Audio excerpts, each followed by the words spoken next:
On August the 20th of 1989, at approximately 11:47 p.m., Beverly Hills Police Dispatcher Christina Nye received a 911 call at the police station.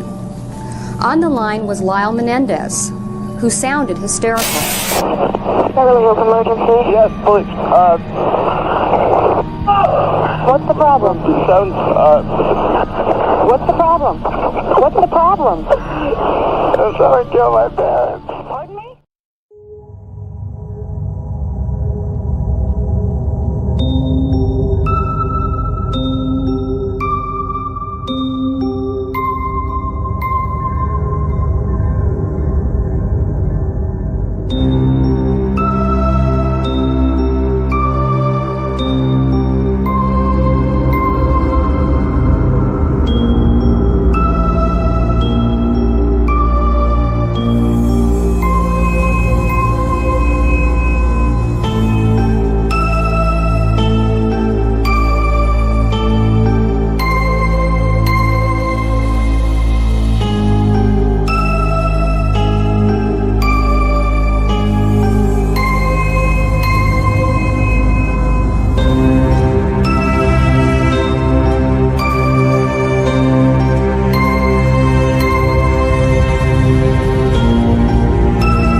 On August the 20th of 1989, at approximately 11:47 p.m., Beverly Hills Police Dispatcher Christina Nye received a 911 call at the police station.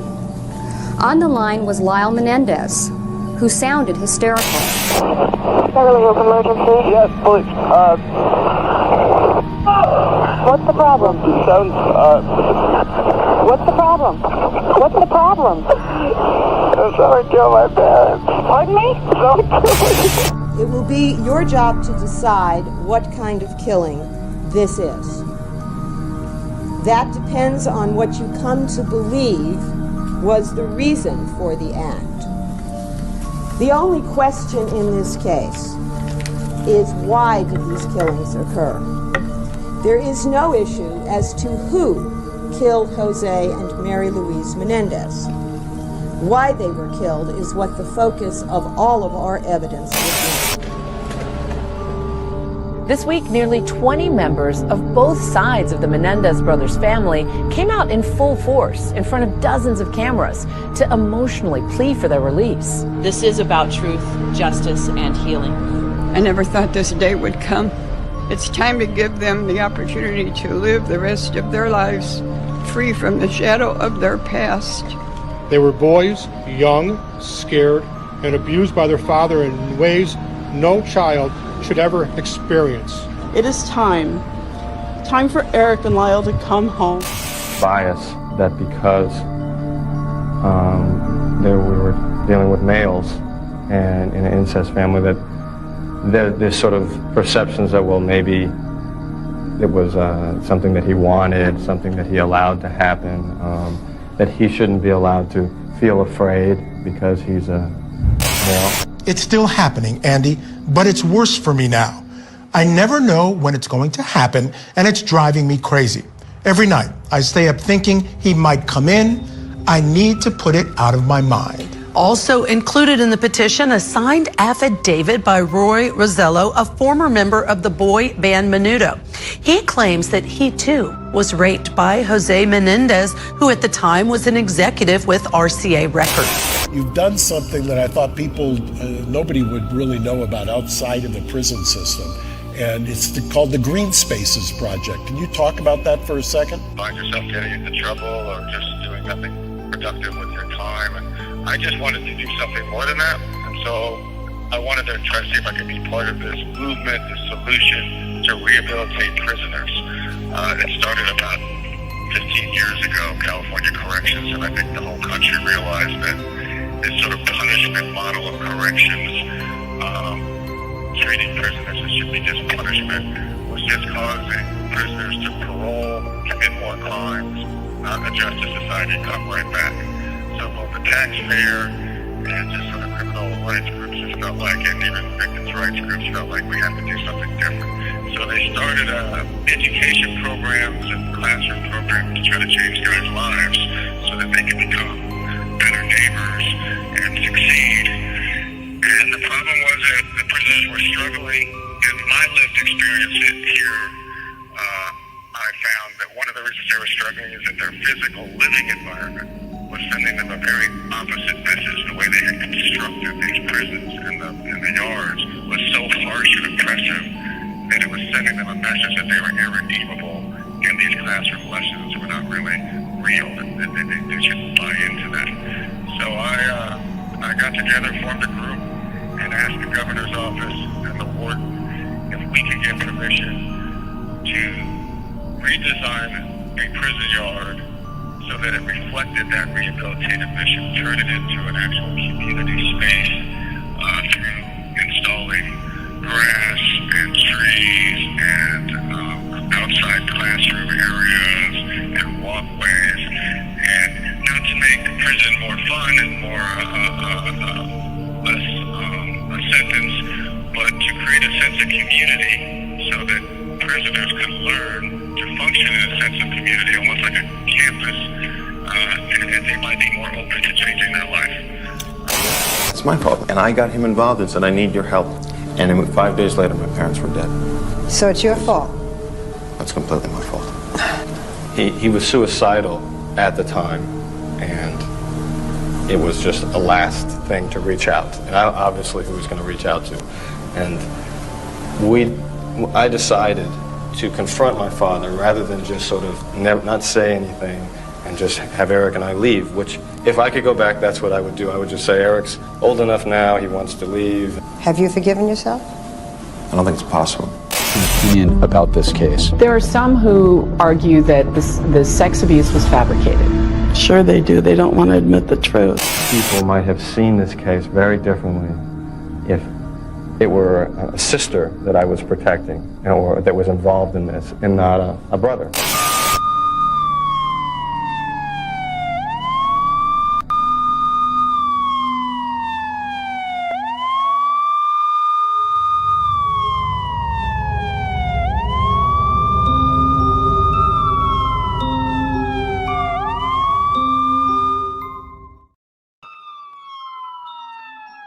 Hey guys, welcome back. Mac, I don't know if you know it, but your camera's on. There you go. I know. Hello. Okay. I just wanted to say hi, and then I'm going to go up because I'm looking a mess today. So it's fine. been one of them days. I've been hanging out. Yeah. Alrighty. Well, thank you all for tuning in to the Good Wives Network. This is our new panel discussion. Tonight, obviously Mac and I are here, and tonight we have Brandy and JJ. So if you guys want to say hi. Hey guys. Hello. I love having you with us. So we've known Brandy a long time. Y'all know Brandy. And JJ, we met on TikTok, and she's been coming up on our panels, and she just has a lot of great information and good discussions. And so we thought it would be a really good time to bring her on with us and have some interesting conversations over here, away from the drama of TikTok. Yeah, the toxicity. It's such a cesspool. Really? Yeah. I just never, before I got on TikTok, I thought it was toxic. And then I got on TikTok and I was like, oh, it's not so bad. And then I was like, oh my God, it's toxic, more toxic than I could have ever thought. I have been fighting to get my algorithm back to the funny stuff, like the funny pet videos and the comedians that I follow. And I get nothing now. Because I'm like, I can't. I'm over it. It's just. I used to get a lot of like book talk and stuff like that, and now nothing. It's just all the same thing all day long, and it drives me crazy. I'm like, well, it used to be what I went to laugh, and so now I'm like fighting to get that back. It's right? a nightmare. It's a nightmare. So tonight, we are going to be talking about the Menendez brothers. We started this conversation a week or two ago. Ivory Rose was on here with us, and a couple of, I think Emma was here. There was a couple of different people on here with us. But we didn't get into, we kind of left everybody on a cliffhanger. And so if you guys don't know a lot about the Menendez brothers, this is a case from the 1980s. It happened in 1989. It went to trial the first time in 1994, and two juries found it to be they could not make a decision. It was a split jury, and it was actually almost split all the way down the middle for both Kitty and the Jose, and for conspiracy, all the way down the middle. Both juries. So they then took it back to trial in 1996. And hold on a second. My husband has something loudly playing. I was going to say, who's got the background noise and it's fancy? Woo! Okay, thank you. She got her new backdrop up tonight. Yeah, I do have my new brand new backdrop. I like that. Isn't it cool? I have lights to put up on top of it too, like little hanging lanterns. Yeah, I like it. Okay. Those are neat. But I don't have batteries today, so had to get them. But yeah, so in 1996, though, the brothers were convicted of a life sentence for the deaths for both their parents. So 2 life sentences, and I think there was some added on as well, probably 10 years for the conspiracy. And it was heavily because in the first trial, and that's one of the first trials that was actually broadcasted, out there in the world of broadcasting trials. Mm-hmm. And it was very much about the abuse and the different things that these boys went through. And that was why the jury could not determine whether or not, they just couldn't come to a decision. Some of them thought that first degree, some felt that it could be second degree, some thought manslaughter, some thought nothing at all. So the second time they took it back to court, they did 1 jury instead of 2. And they left out all of the abuse. They were not allowed to talk about it at all. They were not allowed to bring it up. They weren't allowed to show any evidence of it. And Eric did not testify. And Eric did not testify. And Eric, right. Right. And so both boys testified to the first trial, and then in the second trial, they did not, Eric did not. And I feel like the cards were stacked against them because there was no other explanation other than we're just 2 rich kids who got fucking tired of waiting on mommy and daddy to give us our money and our due. And we decided we'd just take the empire, which is more, in my opinion, now I don't know what other ladies have to think on this panel, but in my opinion, they couldn't be further from the truth. It had nothing to do with the money, in my opinion.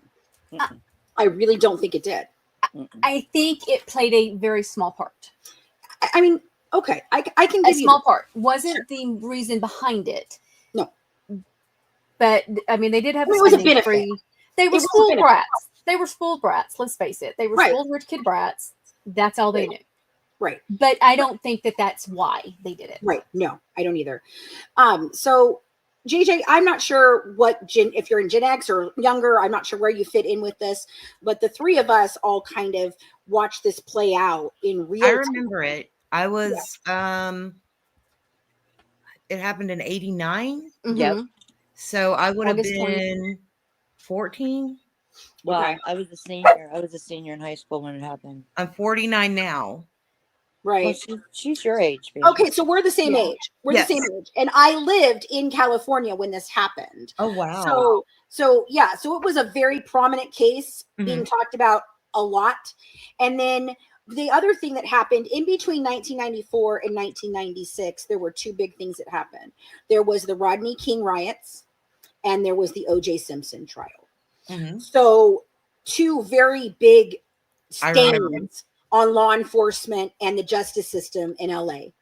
And I feel like in 96, that was by any means necessary. We have to convict these guys because we have to show that we're tough on crime and that we're not just letting, everybody just walk away, and we're not promoting, our officers to do these different things.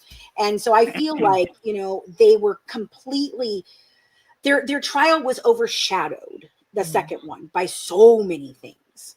So, but that's a little bit of background. Tonight, we're going to talk about a couple of things that Mac went and met and researched. We're going to talk about a madam who had Jose as a client. And we are also going to talk about the situation with Menudo and Eduardo. But I'd like for you guys to kind of open up, since they haven't heard your opinions on the case before we start, ladies. If you just go around the room and kind of just give a 2-3 minutes of what you think and what you thought back then and where you are at today, maybe. So okay, well, in '89, when it first happened, when I very first heard everything, I was one of the ones that said they're just little rich, spoiled brats, wanting to get the inheritance, whatever. And then I saw the first trial, and I saw and we were just talking about it in chat. I saw the anguish and the emotion, and I was like, and myself being a victim of that, that's something that's a real reaction that you were seeing. That was very real, very, very real. And I really felt bad because back then a lot of people were like, oh, well, they must have liked it, or because they're boys and you're older, and how come you couldn't fight them off, like you must have liked it. But they're not, people don't realize that they were 6 and 7-year-old little boys when that started, Right. And that fear of Jose never left them, never, ever, ever. Right. And when you realize, like, when I found out that he would have Eric stand in front of a mirror and he would ask him questions, and if he didn't answer it right, he would make Eric slap himself in the face. Wow. And every time Jose told him wrong, he had to slap himself in the face. And if he didn't do it hard enough, Jose would do it for him. So it's like, instead of doing like daily affirmations in front of the mirror, you're humiliating yourself in front of the mirror, just completely tearing him down. So therefore, you don't usually have the courage to confront, leave any of those things. People don't understand that. They really don't. And now that we're here today, that's so annoying to us. What? You're steadily screenshotting something. I absolutely am. I'm sorry. I'm listening, though, I promise. Sorry, Mac. Ryan just messaged me, and I got to get this to her as quickly as possible. I'm sorry. Okay, I'm done. There we go. Yes, and I agree that gender did play a role. Like I said before, if it had been 2 girls, I think it would have been looked at a lot differently. Absolutely. I think that, people have to realize that it does happen to boys too, and it's not their fault either, and it doesn't mean they enjoyed it. It doesn't mean they're victims, gay. just like anyone else, else. And so now that we're here today, I'm very excited for them. I've been following them. I know the kind of people they are today, regardless of whether they thought they were getting out or not, and up till now they thought they had no hope, but still did things, to advocate for and help other people in this situation. Like, they could have really went real bad, but they're doing good things. So I'm on the side of letting them have time served and letting them come home. Sure. Yeah, Okay, that's where I'm on. Brandy, what were your thoughts, real quick? So I've also started covering this. I've been breaking the trial down. I've been doing a little bit differently because I wanted to look at how the trials played out. Well, we're planning on that's what we're planning on doing on the crime lines, and we'd love to have you for part of that. Okay. So, yes. Yeah. Sure. I was 16 when this happened. I was already living on my own. I had already endured more abuse than a 16-year-old should have gone through. Mm-hmm. So for me, I thought, are these just rich kids? But then you hear the stories, I'm like, no, they were abused. Mm-hmm. And you would hear the talk. They're boys. They can't be abused. The prosecutor said they're boys. They don't have the right equipment to be AR'd. You know, Right. fuck you. You. It doesn't matter what the equipment is. Yeah. Those things are gut punches to me because that invalidates a victim. And Absolutely. and at that's a hard 6 no years for me. old, and at 6 years old, there is not much difference between a boy and a little girl. They're not stronger than one another. They're not able to fight better, or Well, nothing. and we just in that time it wasn't conversation. We Nope. didn't talk about abuse. We didn't Nope. talk about any of those things. We didn't talk about mental health. We didn't. It was a hush. It was a stigma, and I really think for me the new Netflix show, that was my main problem with it, is they put a stigma on the abuse, making it a negative bisexual situation, and that to me bothered me more than anything else in the show. That was the only thing that bothered me, honestly. Because I understand some of it's scripted and fake and made up and exaggerated. You got to take that into consideration. But I see what you're saying because I watched it and I know what you're saying with that. They made it seem like the brothers actually were like in love, and I didn't like that. Right. Well, I was right about 14 or 15 when it happened. I remember it, but I don't. And then when the case was going on, what years was that? 92 through 95? 94 through 96. 96. See, that's when the OKC bombing happened. Yes. And I was right in the middle of all that, being from Oklahoma. I was, that was it. I was pregnant, young. Now I'm learning more about this. I support them. I do. I've gone back and watched a lot. I love how they're doing the advocacy work. I'm fully behind them getting out. I think they've done work on themselves. They've worked on themselves and then paid that forward to other prisoners. And that to me makes them worthy of being reintroduced into society. Yes. Makes a big difference. That is the difference. And that's one of the things that our justice system is supposed to be about, but is not.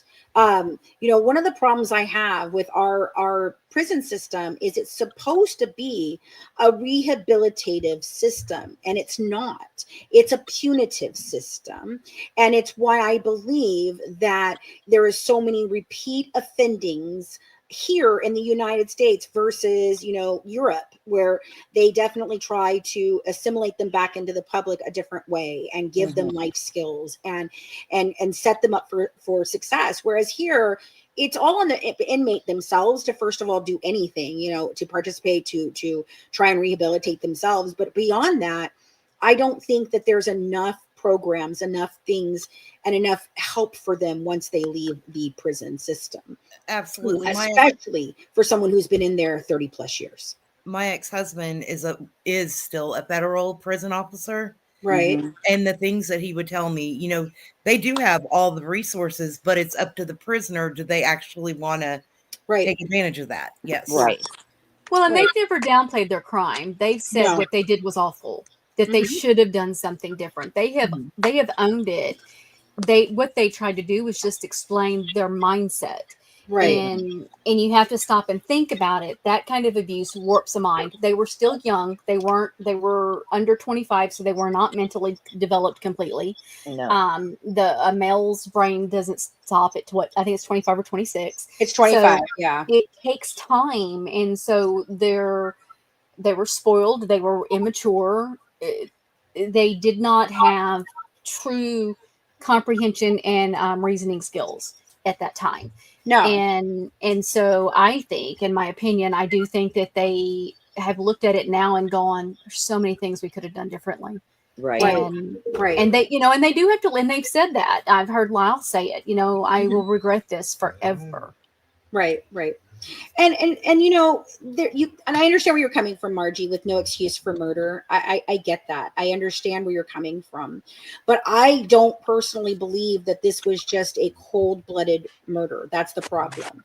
I believe that this hold on, this can also occur. What's going on? Why is it doing that? Okay, Rumble. I honestly think even though I'm very against what they did, and I'm not for what they did.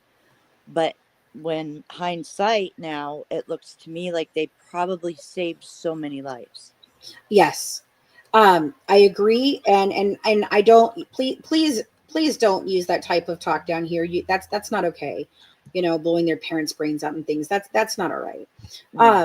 Look, the boys, these men, and they were men, you know, I mean, by all standards, they were grown, 2018 and 21.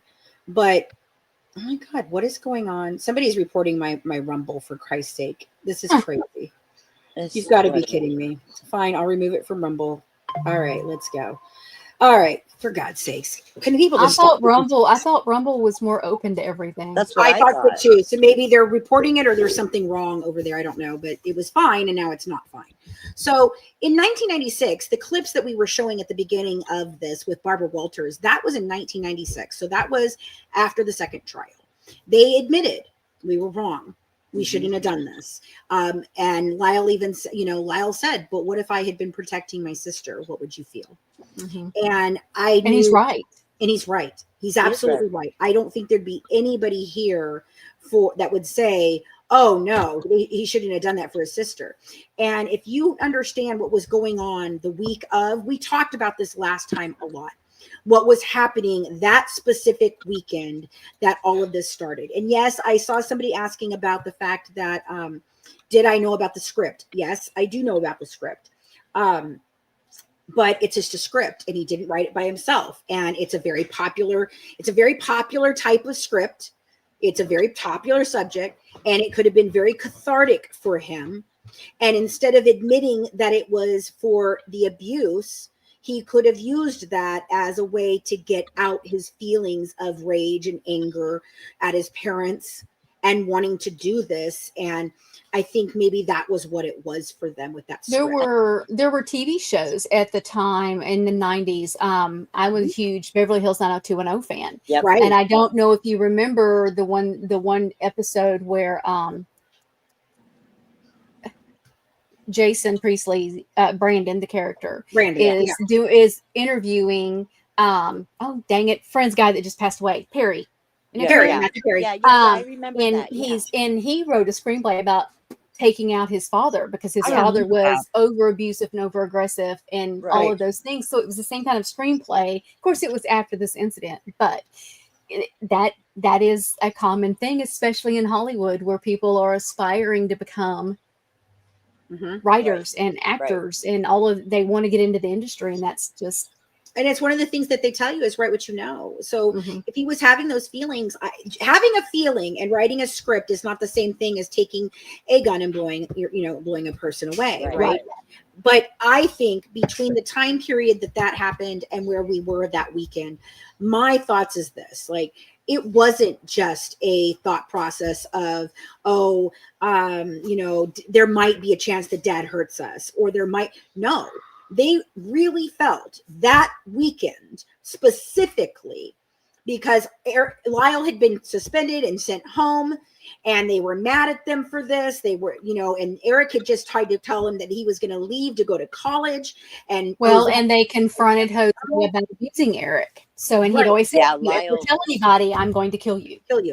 And so they tried to talk to their mother, and their mother told him, I'm sorry, you don't think I knew? Like, I've known exactly what's going on. Just go be whatever, just do your thing. Do you think I'm dumb? Do you think I haven't known? It's like, oh, okay, well, that's nice. Well, then when you hear about the pictures that she had of the boys, it makes you wonder. Right. Well, and they do claim that their mother was abusing them sexually as well. And so, I watched that trial, and it's devastating and painful to watch.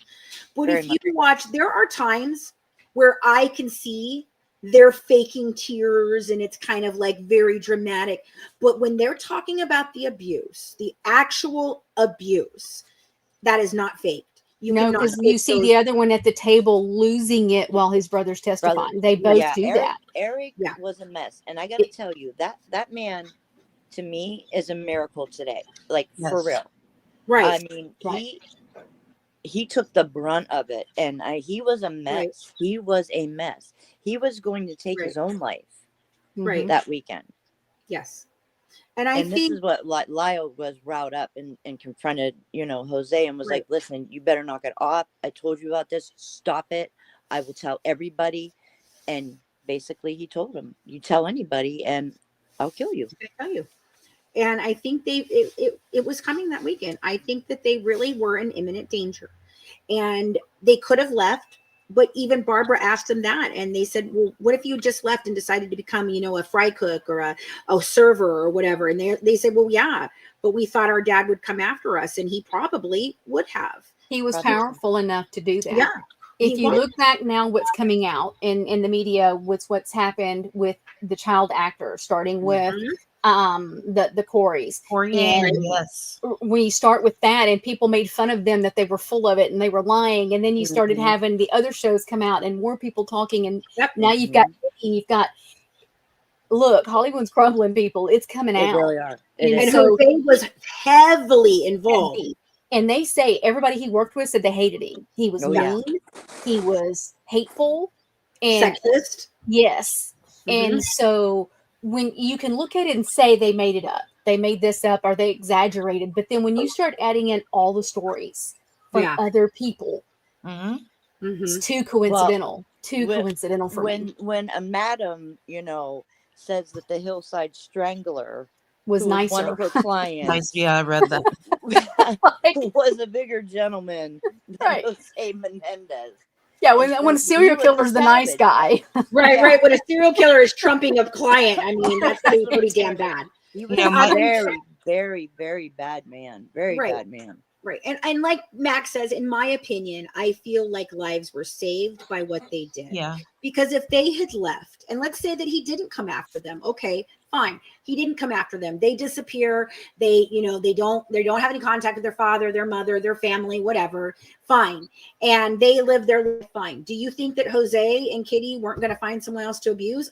They already were. They were already abusing others. Right. So I feel like so many lives, because here's the thing.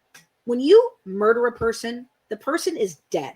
They're gone. They're dead. They don't know anymore. They don't have pain. They don't suffer. Not suffering in it. Nothing. No. Okay. Nothing. They're dead. It's over. Right. That's the end. Right. But when you sexually assault, especially a child, it's like killing them and leaving them walking dead. Yeah. You're like a shell. And it takes years to overcome that kind of trauma, and not everybody overcomes it. Yes, and ma'am. At that time, the type of therapy we had, people weren't overcoming it. I was in my late 30s when I had the right therapy to finally overcome the trauma I had endured from a child into my teenage years. I was in my late 20s when it happened, when it hit me, and I finally was able to talk about it and realize that I can't give that person the power anymore. Right. You know what I mean? Like, right. And I can't get to the point, like how people say, you need to forgive them in order to move on. The only thing I pray for, honestly, is that they're not doing it to anybody else. And I just live my life today to where, you're not going to control what I do with my life. You're just not. Like I'm done letting it control me, because it took me down some dark paths for a very long time. And it took a lot of fighting and a lot of work on myself to get where I am today. So yeah, does a certain smell make me think about it? Sure. Certain song? Yep. Certain person that might look like them? Yep. But they've been in a controlled environment. So it is going to be a process when they get out of learning. Yes. What triggers they have. They don't even know their own triggers because they've been in prison.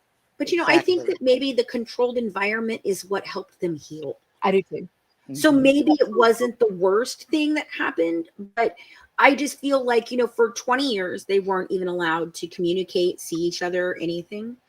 They went their separate ways after that trial. Barbara Walters was the last time they saw each other for years and years, decades. And then they finally got rehoused into, a place together. And that had to be so strange, yet exciting and uplifting for them. I mean, I feel like they had, they never lost hope, though, for some reason. Like, they could have gone in there and just been horrible, awful men, just been terrible and done all kinds of crazy shit in there. Oh my gosh, that was And instead, they never worked on themselves. They didn't have to work Right. on themselves. They had no hope of ever getting out. right. So working on themselves was for them, not, Mhm. you know, whereas Gypsy says everything I did in between these four walls is for parole. These guys had no choice, no chance of parole. They just did it because they knew they needed to. They knew they were damaged. They knew what they did was wrong. They felt like they had no other choice, though. They And they'll felt never be over it. They never will. no, They just have the tools now, you right, know, like I'm sure Brandy and I do now, to where right, you just, like she was saying, you know what your triggers are. You learn what right. those are, so Yep.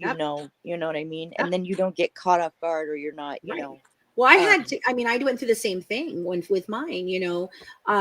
It took, I've been married to my husband for 28 years. It took probably a good part of the 20 years for him to be able to kiss me and touch me and me not freak out. Yeah. Like, I didn't like people in my personal space. I understand. I would push people back, you know, and Mhm. especially a male, you know, like I didn't Mhm. want him in my space. I didn't want him like getting close up on me like this. I couldn't deal with it, you know? No. And he was like, it's me, I'm safe. And I'm like, I know it's you and I know you're safe, but it doesn't change what happened. Right. You know, and it took me years to be able to kiss him specifically. That Right. was the hardest part for me. I would always just give a very quick kiss and be done, you know. Mhm. And it took a long time. And you know, there's times where if he touches me a certain way, I jump because of a trigger, you know, and he doesn't know what he's done. But we had to learn that as women, you know, women have to go through this a lot more than men do. But I feel like that, again, like we said earlier, that is part of what was the climate for this case, was that little boys don't get abused. Men don't get abused. Men are strong and masculine men, so they can't do that, you know? And then you've got this father who is 100% like, you know, he's telling them in one instance, you know, he's softening them up for him, but yet he's also telling them stop crying and you know, like it's just sad. And I feel like they were never even given the ability to have a childhood, you know? No, not at all. So tonight, though, we wanted to dive into this madam that we were talking about. So in 1993, Sherry Woods is a former Hollywood madam, and she made some startling allegations against Jose Menendez. She said that she met him in the early 80s when he was a Cuban immigrant and first took his job as a top executive at Carloco Pictures. And she claims that Menendez called her every week to ask for girls, and Menendez had a very firm specification with his orders. He insisted that the girls be no more than 13 years old and petite. Wow. And claimed she never employed minors, so she would send her youngest looking girls. And every time she said that Menendez would physically abuse these girls. There was a time where he tried to strangle a girl as he had sex with her. And so she even said, I will not go back, you know. And there are other different allegations of this on and on and on and on. And so, I mean, Mac, you want to kind of clue us in a little bit more since you did a lot of this this investigation part. You were doing fine, but okay. I just know that she hang on, where were we? I'm kind of down at where the final interaction is and stuff. That's Okay, what the final interaction between Woods and Menendez was about 6 years before the murder of Kitty and Jose. And on this occasion, Jose severely injured one of the girls with whips and various sex toys. And the girl came back with scratches and bruises all over her. And that was when Woods decided to stop taking his calls. And she believed that Jose's appetite for sex with teenagers and his violent tendencies could easily spill into his home life. And seeing that what he did and could have done to the girls, she feels that they have good reason that he could have been doing it to the boys too. Right. And we talked about that a little bit, like with Eric. You know, he's a 7-year-old kid and he ends up in an emergency room because his Bubbles. the back of his throat is so bruised. I can't remember the details of that, Matt. Can you? I know you looked it up about Of what? Say that about again. the time where he was in where Eric was in the hospital and his throat was messed up. Oh my goodness. Yeah, he was 7. 7, and he was taken to the emergency room. He had his uvula back there was jacked, and there was something with his esophagus had some damage from something being shoved in his throat. So, and It's that just- was there was I think 2 different occasions that had happened. Right. And that's, So think about that think for a about that. 7-year-old kid. He's 7. And that doctor even said that it was a sign of sexual abuse. Yes. And again, it's like, why did no one do anything? It's so sad when we see these cases where there are people that should have reported this. There are people who should have done something, and they just don't. And these are mandated reporters, but I mean, again, powerful man, big connections. Who is going to believe them? But what I find is interesting is in 1993, before their trial even happened, this madam, she appears on the Geraldo show, and she also appeared on Joan Rivers. And she did a couple of months prior to the story breaking the New York Post. So there was signs of this. There was discussion, and again, nobody was listening. And like I know the chat, some of you people are, some of you are thinking, there's no excuse for it. There's no excuse for this. They could have left, they could have this. But I really implore you to think again back to, these are little boys who this is all that they had been taught their whole life. They lived in fear their entire life. And then on top of that, he's pitted his sons against each other, telling Eric, why can't you just be more like Lyle? Lyle thinks that he is saving his brother from this, because he thinks as long as he allows him to keep doing it to him, he's not doing it to his brother. And then to find out that it's going on and it's going to continue going. Well, Lyle stopped it. Told his dad, I don't want to do this anymore. When he was like, I think like 12 or 13, Brandy. Right. I think so.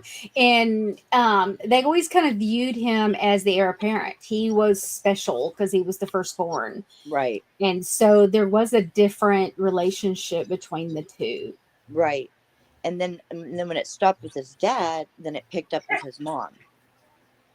And he would lay with his mom and sleep with his mom, and she would have him, Well, and they were very weird with the girlfriends. Yes. Very, very inappropriate behavior towards the girlfriends, either one of the boys' girlfriends. Mm-hmm. Yeah. Yeah. For sure. Just a weird family. They're just weird altogether. Right. Very bizarre. I mean, I guess it was just, well, from what I understand, Jose's mother was doing it to him. So I'm sure it's generational. Usually these kinds of things are generational. Yep. So, yes. Poor JJ. We just keep talking and she's not getting No, you're good. I read everything, but I'm learning a lot. Oh, okay. Hop in whenever you feel like it, girl. You're welcome to say whatever you want. Okay. What do you think so far? It's a very scary situation. But my older brother, he was in film school and he went out to California. And he spent 3 or 4 years out there working for Big Brother. What was that one where they locked everybody? Was that Big Brother? Big Brother. All in the House. Yes.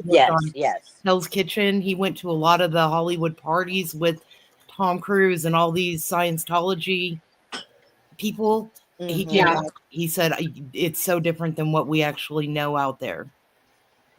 Right. Yeah.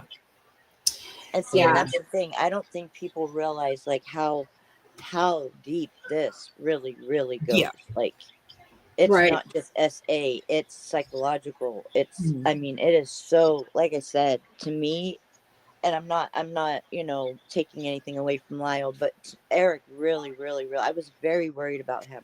Very worried about him. And he's a miracle in my eyes, because honestly, the fact that he's okay and able to speak on it and able to help other people, it just shows so much growth. So much growth. Right. And the madam and her workers had even, they had even tried to testify. They wanted to share their story, even though they were worried, because if you are caught for this in California, it's a mandatory sentence. I think the first term was 6 years that she served, and if they would have found her guilty again, would be 12, mandatory 12. Right. But she felt so strongly about it, she really wanted to do it, and they did not call her. They originally tried to say that she was being paid for the story. It was false. So one of the editors at Hard Copy had to come through and say, no, look, no, this is true. We have this, it's just sad, because the family, I think the family could have testified more and helped more. I think if we'd known what was going on with the kids from Menudo, which we're going to talk about here in a minute, I think that would have all played into a sentence for them. Right? It's just another dog on the TV. He's been so sassy all day. Look what you did, Joby. Yeah, I think I heard one of Brandy's too. Yeah, you did. Did I? Yep. So yeah, they Jose, he didn't just keep it to the boys. He made sure he liked dominating people. Well, and I read somewhere, I don't remember where it's at. People, I should say, torturing people, because that's more what it's like. Right. I don't remember where I read it, but there was something I had read where it talked about some of the affairs Jose had. He was extremely abusive to even those women. Right. Well, and I'm sure he was abusive to Kitty as well. I mean, a man like that, he doesn't change. He's consistent. Right. I mean, that's the thing. And I feel like, I just feel like the first trial should have set the precedent, and it should have said, look, if 24 people sat here and listened to everything you put on and could not come to a decision, then perhaps you should take that as the answer. It's not that I think that they should have not been given any time whatsoever. I think that they did make a choice, but I do feel that was a choice made out of fear and self-preservation and defense. I don't think it was premeditated in the way that people try to allege it to be, No, it was. I don't think so. And everybody's like, well, they had shotguns. Well, do you know why they had shotguns? Because they went to go just get revolvers and pistols to protect themselves. There's no wait time on a shotgun. On the shotgun. Yeah, there was no wait gun on the shotgun, but there was a 2-week period to wait on a handgun, and they didn't think they had 2 weeks. They didn't think they had 2 weeks, So I feel like in this situation, I think based on what they've done inside and how they've taken the responsibility and how they've said, we should have made a different decision. We wish we had, I think that at this point, what are we serving by keeping these two men inside? Yes. How is that sending a message? It's sending a message to abused children that, well, even if you're abused for your whole darn life, nobody cares, and we're just going to put you in jail if you try to do anything to your abuser, despite the fact that they've done everything to you. Right. And I understand what people are going to say on this. They're going to say, but it also tells them that they can just go kill their parents. True. Not really, because these guys just spent nearly their whole life in prison. Right. They've lost their 20s when you're living your life and you're going to college and you're getting married and you're having a family, and they've lost all that time. They're coming out in their mid-50s. They won't have children. They don't have money. 35 years is a long time on top of what they were already suffering. And they're coming out felons. They're going to have to be registered. They're going to have to be followed. They're going to be on parole. There's going to be a lot of stipulations they have to abide by. Right. They don't they have will. a free life. Right. And I think it's going to be very interesting to see what is their parole like as opposed to the young lady who's running around right now. That I was going to people mention that we have, telling people that, oh, well, right now you've got me by the short and curlies, but wait till I got parole. Like, what? I just don't see them doing this, Well, I wonder with them, will this help out Nick? Yes, I was hoping that too. Yes. I think that the choice for Nick to go for, instead of an actual new trial, and to go for a lessening of sentence is the appropriate way to go.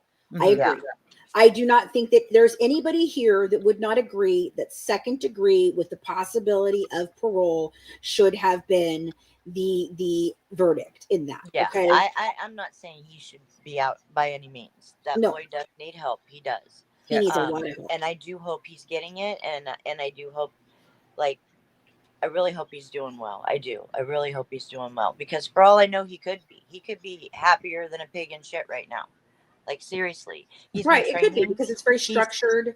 It's very structured. He's probably making, I know he's got to be making somebody's, and I think that he's doing things with like dogs or something. Dogs, yes. Dogs and things, and I just think that for all we know, he could be happy, and everybody else is like, well, let's do this and let's do that, but he could be perfectly happy. I've worked with autistic kids for many years, and they do well with structure, so I can see that. Mm-hmm. Yeah, they do.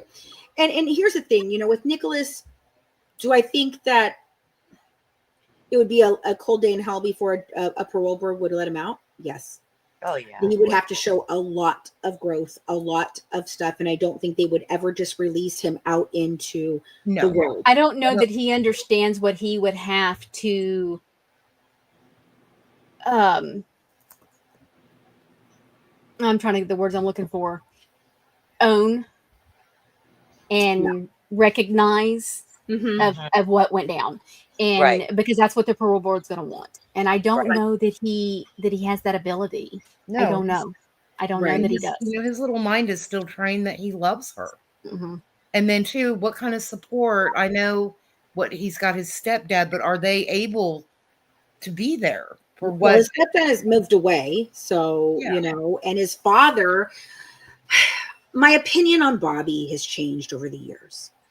In the beginning, I was very irritated with Bobby. I felt like he did the wrong things for his son. I felt like he wanted money. I just misunderstood him. And I just feel like nobody in his circle of people who should be there to support him are able to do so in the correct ways. Mm-hmm. And that's always my concern. Always been my concern. Right. But with these guys, we've got both sides of the family, Kitty's side and I think there's Jose's only side. one family member that does not want them out. One. Right. And it's the older brother, Kitty's brother, that does not want them out. And I understand it, because he's also that age and that mindset of they weren't abused. Boys aren't abused. Yeah. Right. And so, and I don't blame him for that. I don't. But I look at the rest of the family. Everybody says they've served their time. And, I think that's a good point to make, Brandy, is about the families. When you think about victims' families, everyone is always very sympathetic to victims' families.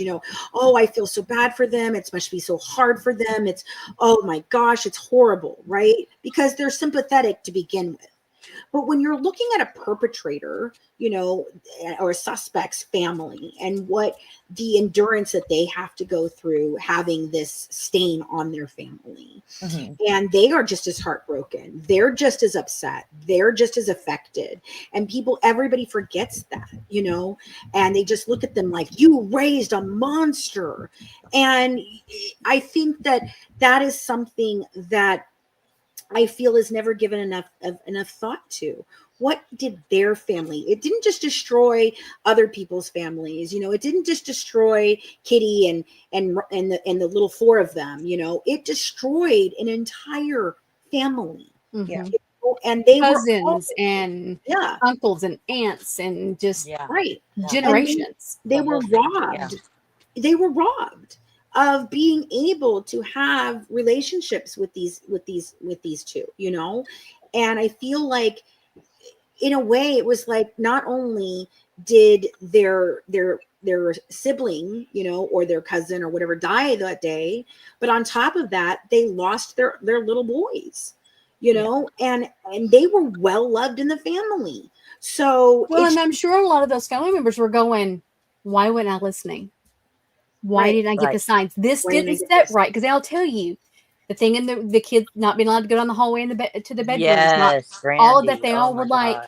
that upset me, and I knew it wasn't right, and they Mm-hmm. didn't do Right. anything, and so they Right. have that guilt too. That Or all of how those family members have that guilt. Mm-hmm. Eric would have to Mm-hmm. come down and he would be trying to find lemon or ketchup or something to Mm-hmm. get the To get taste rid of out the of his taste. mouth. Oh my God. And it's Mm-hmm. like they were witnesses to that. Mm-hmm. Right. So, And think about how much, like you said, how much guilt do they harbor for themselves of thinking, why didn't I notice? Why didn't I yeah. see it? Why Well, the didn't I one catch did, it? and she wasn't allowed to come back. You're right. Remember? Yeah. Because Yeah. one of them confided and then And they were sadly, told, the one cousin took his own life because of the guilt. yeah. Right. Yep. Right. Right. And that's sad. I mean, it's just, this was a ripple effect. And if you really want to get to the root of who caused it, it wasn't Lyle and Eric. Mm-hmm. That was Kitty and Jose Mm-hmm. that caused all of this nightmare. Oh, You know, and Jose they, it goes so far with this man. yeah. And I've heard stories now that, you know, it is what Jose had done to him, and, you know, his mother had it done to her. And, you know, so going back on the Jose line, you know, I feel like, you know, again, we're looking at a generational trauma, you know, and it breeds it. And I feel like, yes, what their measure was extreme, but I feel like they put a stop to it. They ended the curse with them. They ended that trauma with them, you know, and the rest of the family was allowed to heal. They went on and healed. They went on and did wonderful things for other inmates inside. They learned about themselves, you know, and I think that should be the lesson here, you know, that there was so much evil in these two human beings, that how can you be sympathetic that they're not here, you know? I mean, you know, especially when your parents are supposed to be the ones protecting you. They're supposed to be your safe place. Like, who did they have? Right. They couldn't go to their mom or their dad, you know? Right. Okay, so we're going to go on a little bit more into the Menudo story, you know, and again, I'm not sure how much they knew about this at the time. I don't know if they knew or felt that their dad was hurting anyone else, or if they just felt like it was just them, you know. I'm not sure, but They did know about, I think they did, because they had Menudo over a lot. Okay. One of them was abused in Lyle's bedroom. And yeah. Was what? There you go. Was it abused in Lyle's bedroom? Well, there you go. There you go. And thinking about what Lyle did to Eric, I think it was being taught. Or Eric's bedroom. I maybe had the bedroom wrong. One of the boys' rooms. Right. Right. I mean, I think it was being taught to him, you know, that this is how you do. And so he in himself abused his own brother, you know. And I think about how depraved this had to be to just weave its way through all of this. Mm-hmm. And it's all because of Jose and who he was and how powerful he was. And then hooking up with another one that's powerful and also demented. You know, this Edgardo, he's a right. something else. Makes you wonder how bad it really was with the two of them over all these boys. Oh my word. Because when they would go on tour, they would be made to stay in rooms and stuff with them. Right. And you know, you have to think about back in that time period, you know, these are immigrant boys, you know, and they're being taken away from their families to provide a better life for their families, you know, and the world for them is riding on their backs, you know, and they know they're on a limited time because as soon as they turned 16, they were out. I read that, or when they started talking back to him. Right, questioning, saying no. Yes. Those kinds of things. And it was along the lines to me of what Epstein was doing. I mean, they were going into, you know, bad neighborhoods, poor neighborhoods, finding these kids, saying, hey, you know what? Do you want this, and this? Well, I Basically can give that legalized to you. sex trafficking. Yep. Right. I can give that to you. Yeah. And that's exactly what they did to Roy. Right. And I mean, there were stories all over the place in Puerto Rico talking about Eduardo, and what he was doing to the kids of Menudo and the boys that were auditioning. But the journalists, they weren't even allowed to write negative stories about Menudo because the editor would say that they are so important to our newspaper and our magazine, so you cannot do this. And I feel like that's kind of what we're watching right now with the gypsy situation. I feel like the media, they bought into it in the first thing. I don't know what Aaron knew or didn't know. I mean, I have a lot of thought process, but Aaron is who stole the story. HBO is who sold this story the way that it has been sold. And if you had done any ounce of actual, real physical investigation before rushing to get that documentary out, we might have a whole different story in front of us, but because that was the story, there is still to this day, we now know it was not Munchausen by proxy, but yet in every article we read, it states that she's a victim of Munchausen by proxy. Yeah, if you want to say she's child abused on a different level, fine. I can argue that with you back and forth all day. Brandy and I don't see eye to eye on it all the time. I do agree with some of the psychological. I do agree with that. Sure. Doesn't excuse other shit. Trust me. No. Doesn't excuse the other stuff. I know, girl. I got you. I know what you think, but it's just like, what was your point, Vance? My point is that the media shaped this story. It just like they shaped that story, and because it sold magazines and it sells, whatever, it's what they stay with. They stay with the approved story. Like how many times have we yelled out, why doesn't the one mainstream media freaking tell the truth? Why don't they come out and say something? Why? Because they would be going against the entire grain. Yeah. Well, they do it with everything. They do it with politics. They'll do it with health scares. They'll do it with everything that comes out. Because it's bought and sold. I mean, there's only 4 major companies that run the media. That's it. There's 4. That's the whole big thing of the big media. Everybody else is independent, and those are you get a little bit better with those. But the thing of the matter is they are told what they can write. They are told what is going to go out there. It is edited exactly how they want it to be. And that's it. And if you were to call it into question and one person goes, hey, no, I'm not telling that story, and they decide to run with it, that forever changes the credibility of all the other stories. Because, well, if you lied about this story, how many other stories did you lie about? Well, and it took women years to start coming out and saying certain high official men abused them in the industry because they were losing their jobs. They were threatened. They couldn't speak up. And then once Me Too happened, it was like snowball effect of all of these things coming out that were going on. Yeah. And I was devastated to learn how bad Bill Cosby was. Devastated. Oh my goodness. That was a childhood favorite for me. Me too. I mean, I watched him on everything. Yes. From Fat Albert to the Cosby Show. I had his albums. I loved his comedy. Look, I still love his comedy shows. I can still laugh at his comedy shows, but forget about it. To look at the kid shows and this happy family on the Cosby Show, and I'm like, and you were abusing these women. Yes. You're an ass. Like it devastated me. Yeah. And he won't take responsibility at all. No. Weinstein won't either.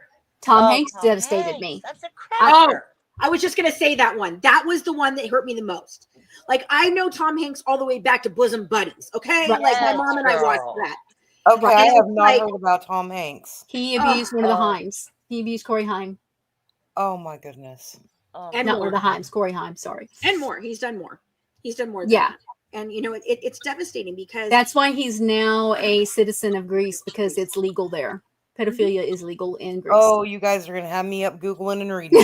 Oh my God, you have no idea. I was so broken over that. Busy tonight, JJ. I always knew, like, you can look at Harvey and go, right, yeah, totally. Okay, Absolutely. can I get an opinion? Yeah. Michael Jackson. No. Absolutely innocent. I agree. That's my opinion. I struggle there. I struggle there because he was abused, and so I suspect that. I don't know that he did it to be. I don't know where I stand on that part. I don't know if he did it because he had to sexually abuse somebody, but I think that he did it because that's the only comfort he knew. See, when that started, I was in high school, and I was a journalism student, and we had to watch documentaries and do stories on it, and just the stuff I can't. No, not him. But I struggle with the fact of a mother backing away for money because I would never be that mother. But that's my own story of my mother not defending me. But moms were so much different back then. My best friend was abused by her stepdad, and she told mom. Mom ignored it. I was told it was my fault. Yeah, I was 8, and I was told it was my fault. Oh, that's what my family members were told too. Mothers today are so much different. We're lions now. Oh, my kids will tell you they knew they never had to worry because I would rip somebody's head off. Like it's not even now. Kids are in their 30s. Yeah, I will tear you up over my kids. It makes me think about this question that goes around to these newer moms, the younger generation of moms now, that are, where they're like, well, would you kill for your child? And they're like, I don't know. And I'm like, yes. Yep. Absolutely. Would you die for your child? 100%. Yep. There's no question in my mind. I don't have to think about it. I don't have to have the circumstances. Nope. No gray area. 100%. No gray area. I will go to jail. I don't care if it comes to my kids. There was a situation. Yes, but I don't know that this newer generation would. Sorry, go ahead, JJ. Go ahead. I say that because this new generation now are the everybody gets a trophy kid. Yes. And I don't know that they would fight for their kids, honestly. No, they're too busy making safe bases. There was a situation with my son, and Chris is 28, and there was a situation, and I found out after the fact, and I called him, and he said, Mom, this is why I don't tell you these things. And I went, well, wait a minute. And he's like, Mom, I'm 28. I got this. I'm like, but wait a minute. And he's like, so I don't tell you shit, Mother. Right. That's why they know Mom's gonna lose her shit, and things gonna. It's not gonna be pretty. It's not gonna be pretty. It's definitely not gonna be pretty. When my oldest was being abused, your shit, Brandy. I've never seen it. I don't know anything about it. My oldest was being abused by a boyfriend, and we had to go rescue her. And of course, he turned it on her, and the cops. She's drunk as hell, and so we're trying to get her out of there. And I'm like, look, can you give me her ID? He's like, I don't have it. I said, can you check your truck, please? And he's running his mouth, and I turn around and smack the door. And Chris looks at his dad. He says, why did we bring Mom? Dad, why did we bring Mom? Why?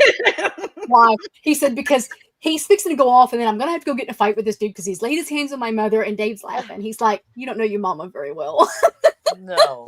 I run that dude back in his house. I was so pissed. So pissed.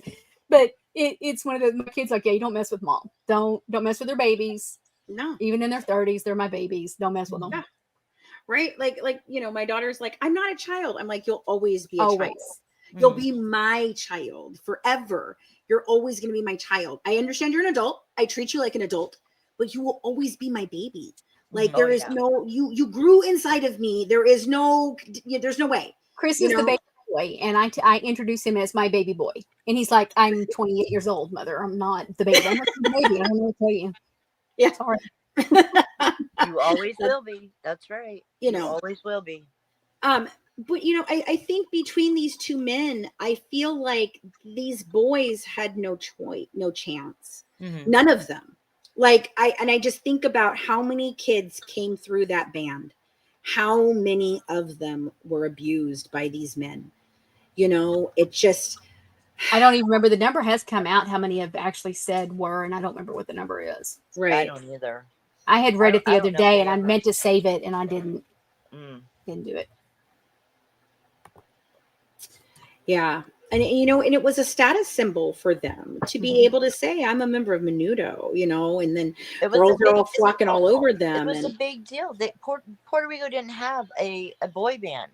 Right. Well, everybody was so excited. The one in that article, his name's Ricardo, right? Isn't it Ricardo? Roy Rosello. He was actually picked for Menudo because he walked up because they were all out there and they were taking pictures with the band and they thought he was part of the band and the girls flocked to him and that's why they wanted him. Yeah. He never even auditioned. They just said, "Oh no, the girls love him. We're taking him." Yep. Well, get this. I mean, so Roy, he meets them, like you're saying, he was 12 and his mom had enrolled him in some sort of music school, and he meets these kids and everything. And then all of a sudden he's at school and a week later, Eduardo shows up at his school and he speaks to the principal and gets permission for Roy to leave school. And takes him out of school and takes him to his mom's house. And it's like, and then he tells his mom, that he's going to sleep over at a friend's house, like, and it happened that day. He did not mess around, man. He didn't wait. Like no warming up period, no getting to know him. He raped him that night. Can you imagine though? Like you're just sitting in class, everything's fine. You're just like, okay, I'm great. And then all of a sudden some guy just shows up in your classrooms and like, hey, come on with me. I'm going to make you famous. And But how sick is it that his mom knew what was going on and allowed it to go on? And that's why I'm saying the weight of the shoulders are on these. And I children. don't mean Roy's mom. Edgardo's mom. Mother that's knew, where he took Roy. She knew about it because Roy could hear her talking to him saying, leave him alone. I know what you're going to do with him. Don't mess with him. Da-da-da-da-da. And he's like, it doesn't matter. If he says anything, no one's going to believe him anyways. And see, that's the thing is like, I think about the kids from Quiet on the Set when thinking about this as well, and how a lot of these kids come from, especially the Menudo kids, come from poverty. They come from low income families with no real way out. They see a chance to help their mom and dad, or single mamas. In Roy's case, was a single mama. Right. Yeah. They see a chance to be the champions for their families, and then they know if I say anything, if I do anything, it's going to be horrible for my family. Not just me. I'm not going to be destroyed. My whole family's going to be destroyed. We won't have money. We'll be outcast. We'll and so the weight that they put on these children is just phenomenal. I cried every time Roy cried when I watched the show on Peacock. Like just watching him and telling his story and just seeing, I'm really sad that he's not here anymore. Right. Because he finally got to a good place where he was dealing with things and he was able to help other people, which was his whole reason for coming out with this. Right. I just he really struggled hard because he wanted to help his family, and he was very embarrassed and didn't want them to know what was happening to him. Right. And it takes a very long time when you're being, SA'd that badly. And groomed Yeah, it takes a very long time to even talk about that, Right. It does. And the grooming, is the grooming in this is just it almost makes me more sick than the actual act itself. Because it's just burying a person alive, and you're leaving a shell. Every one of us that's like ever no gone through this at all. Like no, you're basically leaving a zombie walking around, and some of us survive, and some of us don't. No, some of us still suffer. There's some people who are still suffering really bad right now. And it's why people don't come forward because no, I won't be believed. And you know what? They can see all the times that nobody's believed. Think about a 16-year-old kid that this is happening to that wants to come forward, and all they see is that no one believed that person, and no one believed that person, and no one believed that person. Then who's going to believe me? Nobody.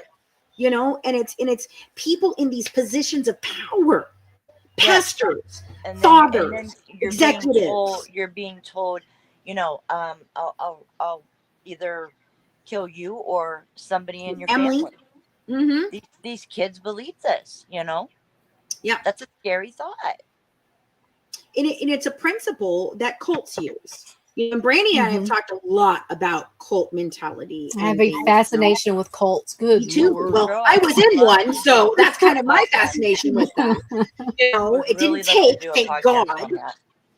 But when I see it now in what's going on right now with the social media, with the sides of what we're watching happen with this gypsy content creatorship. It's the same mentality of, you've got one person who's the friend and the person that's like, oh, I'm so sorry. It's terrible. Then there's another person or two or three people that are like, throwing gifts and being, oh, we'll support you. And here we go, and then there's another person who's manipulating the hell out of them and in their ear. And it's a mentality. It's not one person. It's a group. And it seems in this case with the Menendez boys and Menudo, it was a group again, and so how are these children supposed to fight off a group of powerful people when adults can't? Of powerful men. Right. Men. Yeah, we know about it, Marcy. I'm not going to talk about it. I think it's ridiculous. The guy just wanted attention, so... there's a lot of crazy stuff going on over there. I don't understand why it's all entertained, but I mean, like I said, I have nothing against Morbid. I like him. I enjoy talking with him when I do, but I try to keep a very distance from all the mess that's over there. So, Well, that night was just crazy. That was just crazy. I It think was a a lot of crazy night people all the way needed a around. break after that because it was like, what if? Like a lot of people were trying to be like, it's fake, it's fake, it's fake. Okay, but what if it's not? What if it's not? And exactly. And we went through this. The whole freaking panel, everybody was. Well, and you have to be careful and not give attention, because if it is for attention, then you just gave them what they needed. So there's a very fine line to walk. Right. So from what I understand, he's completely blocked from ever going on there, around there ever again. Right. So that's a good way to handle it. And I will say, that he and Becca did handle it very well. I was in there that night. They did real well.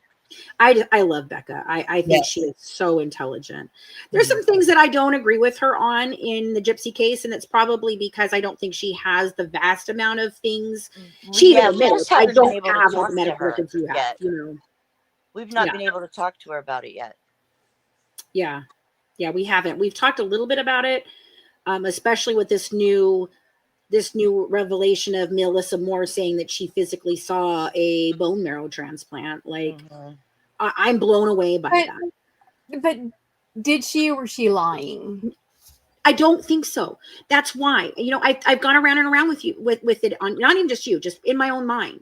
Well, I haven't asked the question. I've thought about asking that question. I have not asked the question yet. Well, see, here's the thing. This is what it's an odd thing for her to pull out of nowhere. Okay. And the fact that it is listed later on in the records that someone actually saw it, because it was always unknown etiology. But in the documents in 2014, whatever changed, they had the actual etiology, they had the exact leukemia, they had the exact treatment. And then it goes along with what Gypsy said of my mom was giving me pills, telling me it was my chemo. And so I just feel like, Melissa Moore didn't say, oh, Dee Dee made that up. She said she actually saw doctors doing those things. So either she's completely lying, which, okay, or it's true and the whole thing falls apart and it's always been a full-on lie.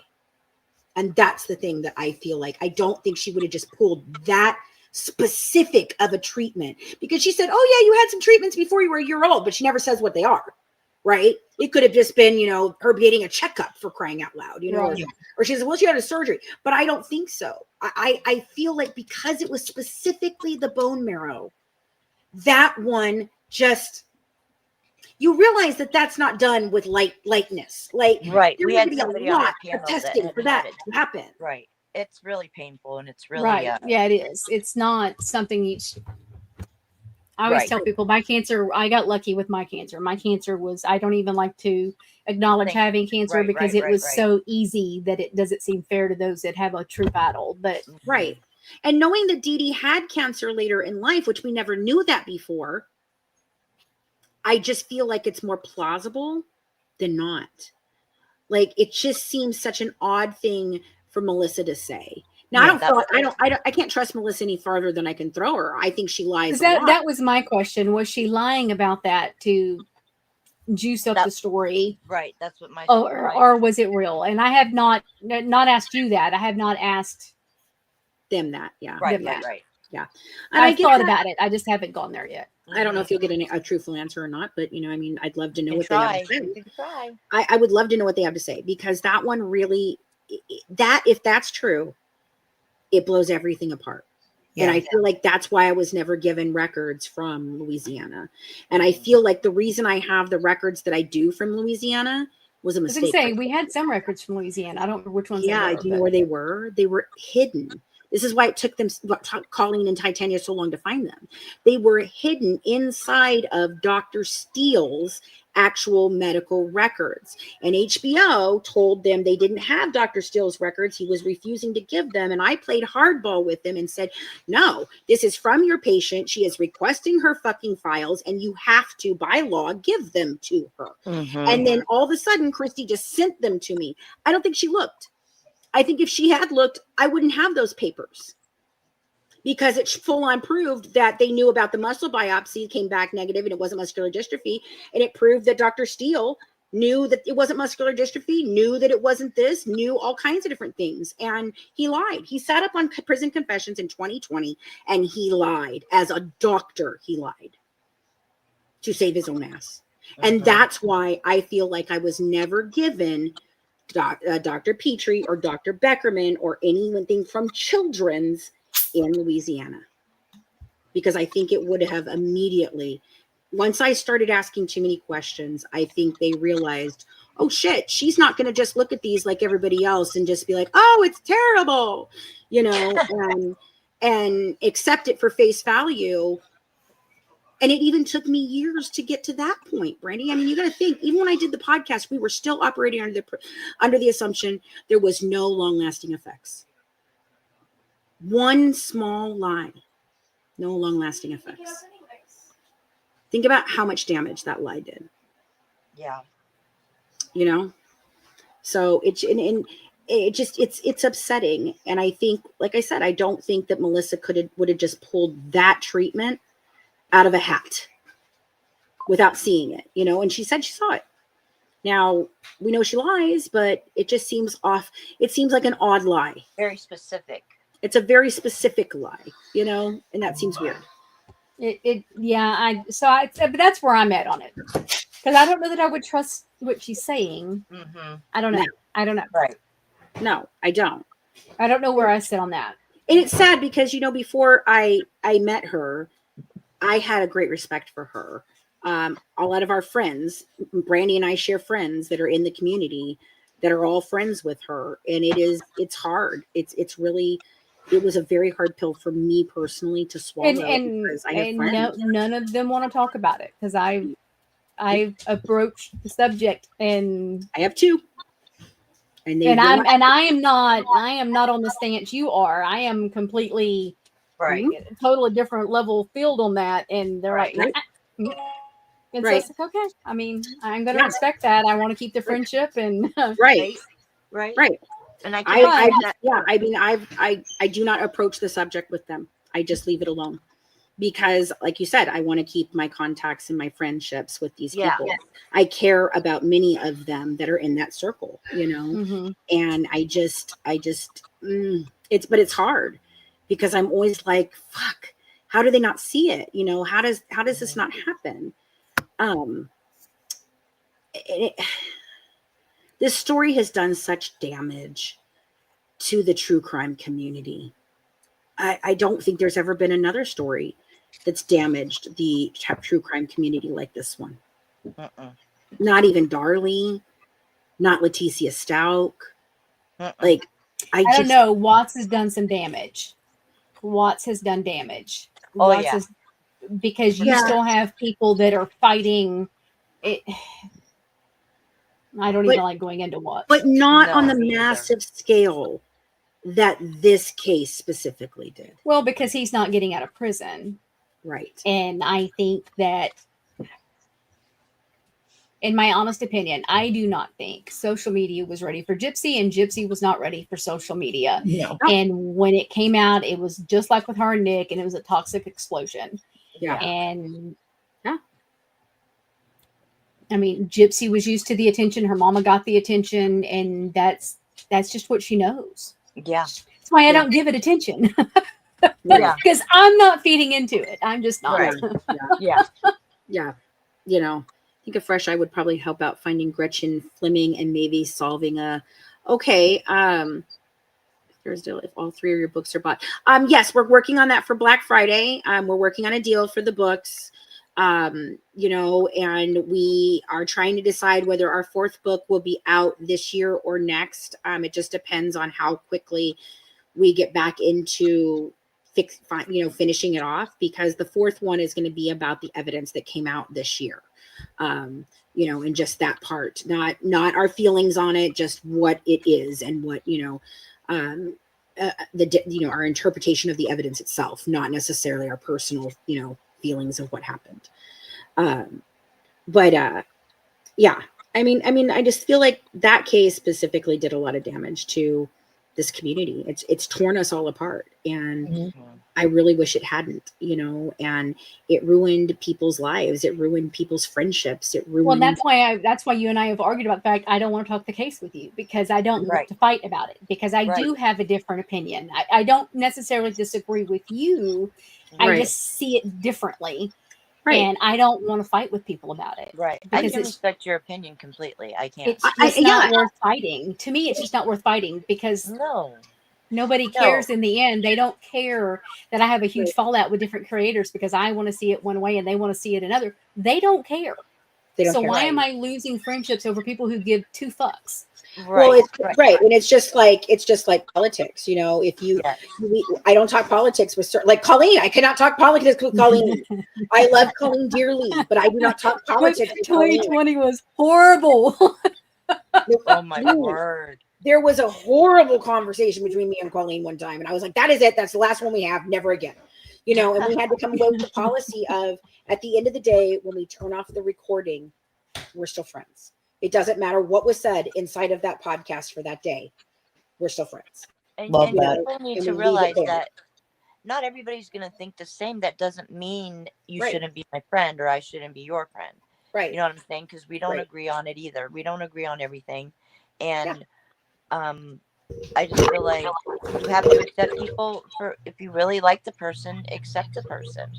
I've just always had a different way of looking at things. With anything, and so it just, and that's why it gets my ass in trouble, because I don't tend to give too easy. Right. No, I don't know anything about that. I got you.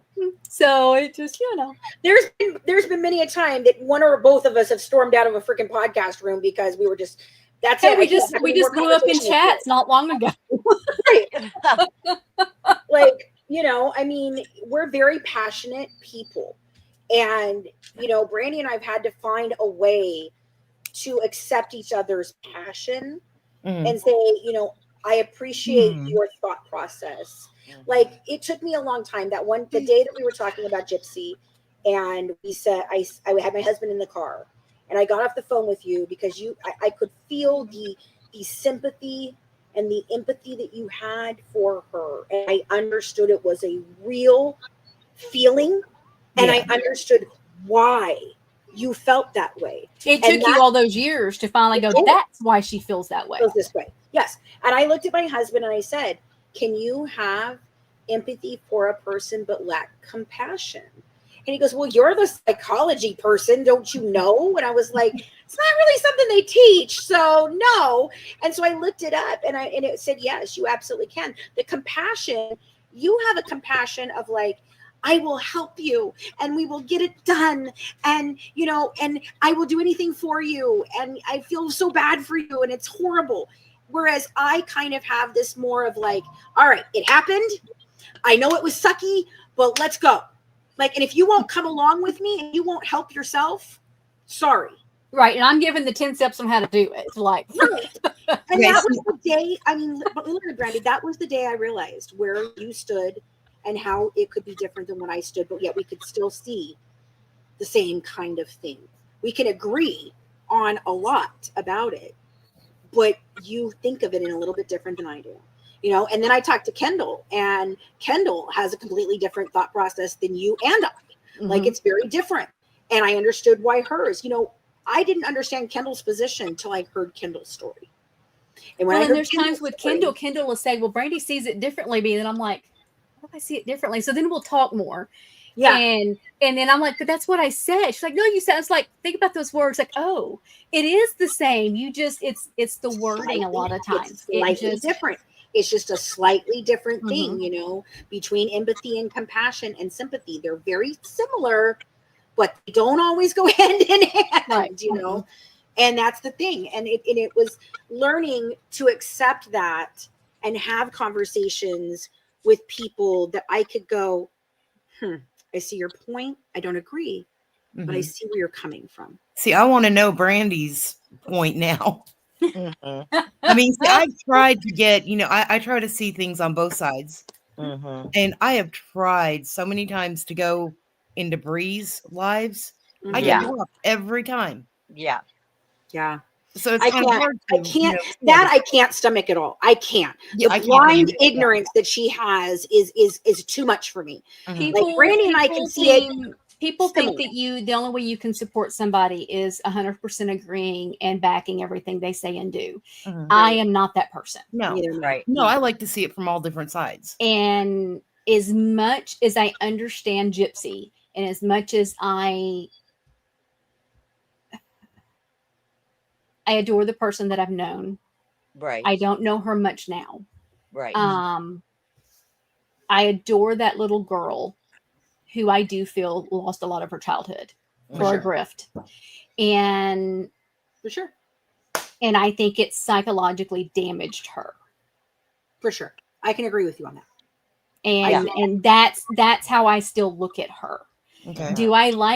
Look, that shit she just did with Ryan and the girl slapped. What the fuck is wrong with you? Sorry for cussing, guys. But seriously, we cuss all the time.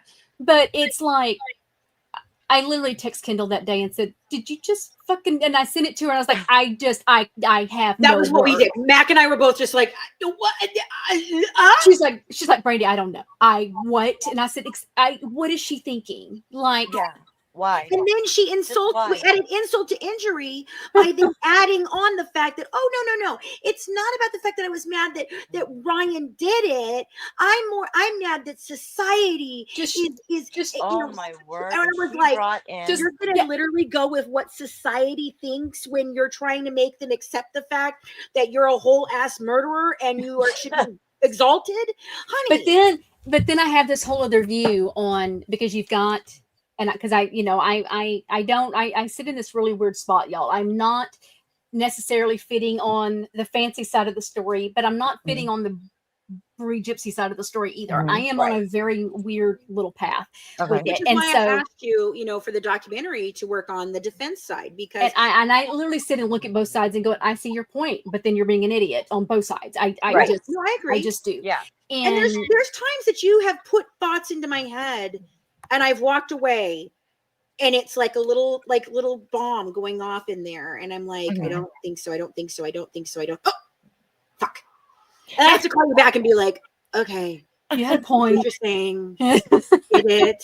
Because I usually I start the conversation with Fancy. You've got to take your anger and your hurt and your personal feelings out of this right now and listen. Right. And I think even though how bad this year has been for me with all of that, I think I've finally come to that point of peace. That point where I can talk case, just case. Leave the drama out of it. I will talk about my drama and all the shit that happened with all of this in a book at the very end. Okay. At the very end, the monster at the end of the book, right? I'll do that at the very end, but I can now look at it and talk just the facts of the case. No, this. Now, is there still conjecture? Is there still, I can pick up this piece of paper and go, well, you could interpret it this way, and this way? Yes. And but that's an investigative heart, officers, police officers and detectives don't just come to it by going, oh, yep, picked it up. That's exactly what it is. All right. No, they have to hand it off to another person and they have to discuss it and they have to go, well, wait a minute. Does that say this or does it mean this? And that's where I think I've come into, I don't always have to be the person that's right about it. I can admit, okay, I might've been wrong on that one, and seeing other evidence, it really solidified things in ways that I think we never had before this year.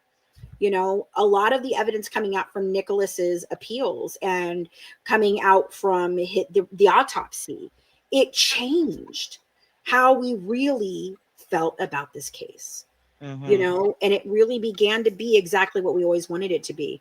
This is the case and all that other stuff doesn't matter, when we talk about it. And that's where I'm thankful to be at today.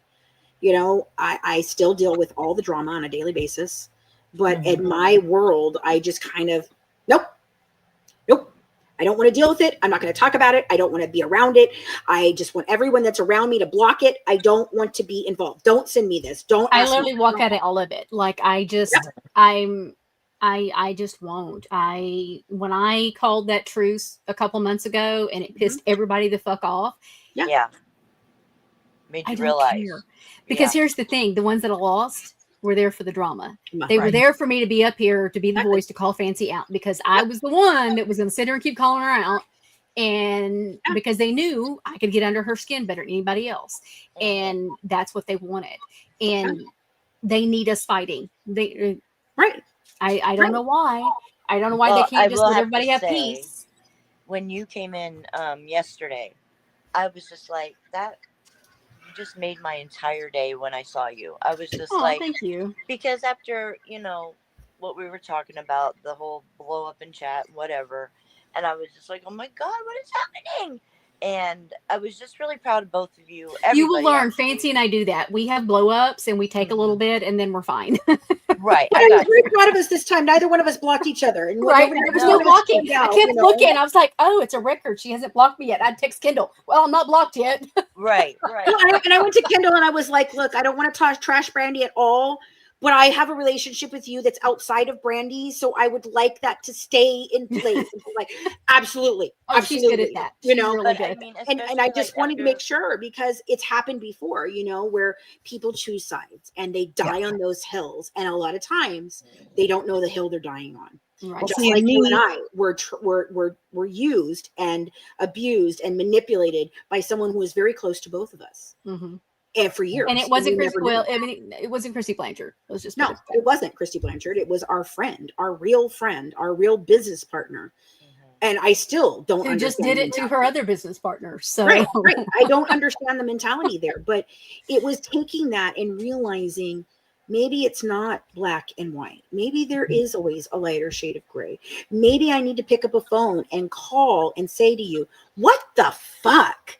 Like, what are you doing right now? And you go, well, this is why I'm doing it. And you go, oh, okay, well then, all right, fine.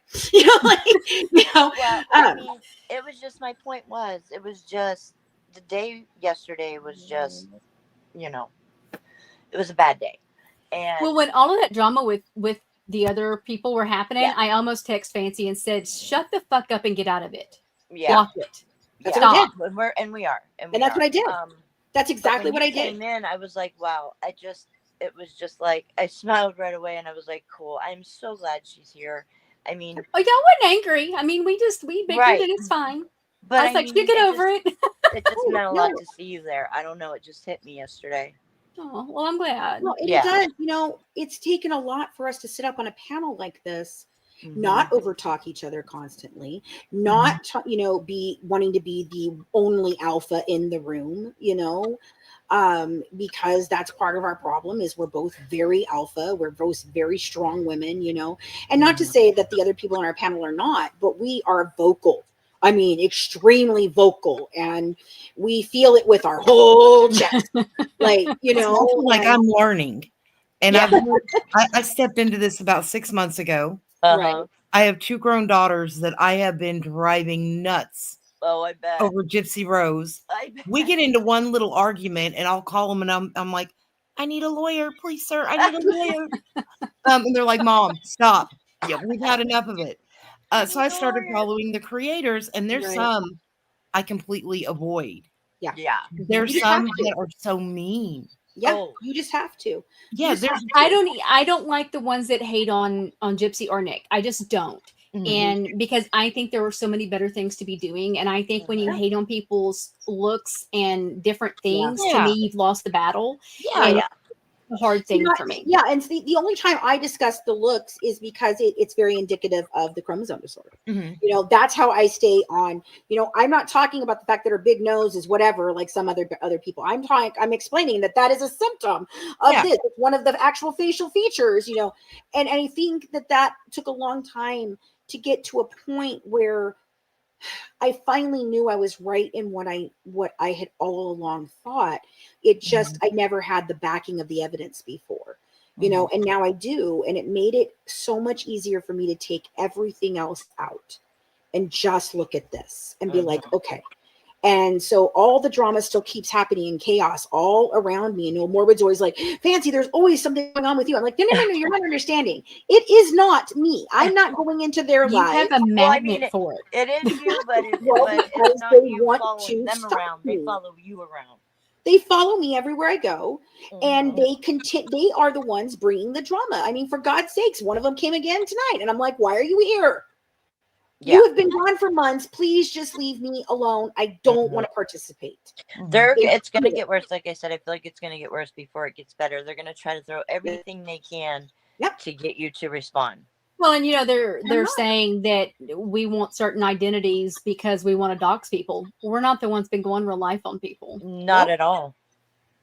Sadly, that was the camp I sat in.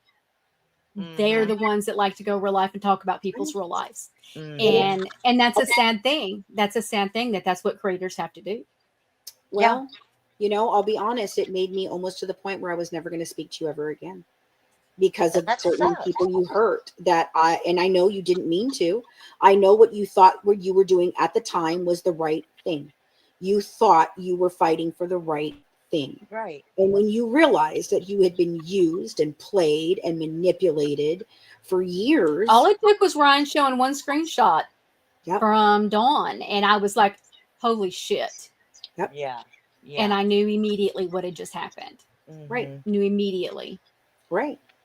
And it was just like, and that had nothing to do with the current stuff. It was old stuff. So right. And it was just, but the light bulb went off. And then everything started coming out and it snowballed from there. And then when you and I started talking, it caused a huge problem. And then and I was already talking back with Ryan again. They were scared shitless. They knew this wasn't going to continue on. And it's not. I'm not going to be used. I am not your dog and pony show. Natasha's like, come to me and do a battle. No, thank you. No, thank you. I don't want to. Oh, She's come over here onto a battle. Bring your husband to this freaking live. And no, thank you. I have my own live. She just got caught cheating. No, thank you. She had just got caught cheating because she was sending people over to throw roses when they would throw a glove, which I don't know if you guys do you know about all that, Brandy? How they battle. Okay, so when a glove is thrown down, well, I don't understand it.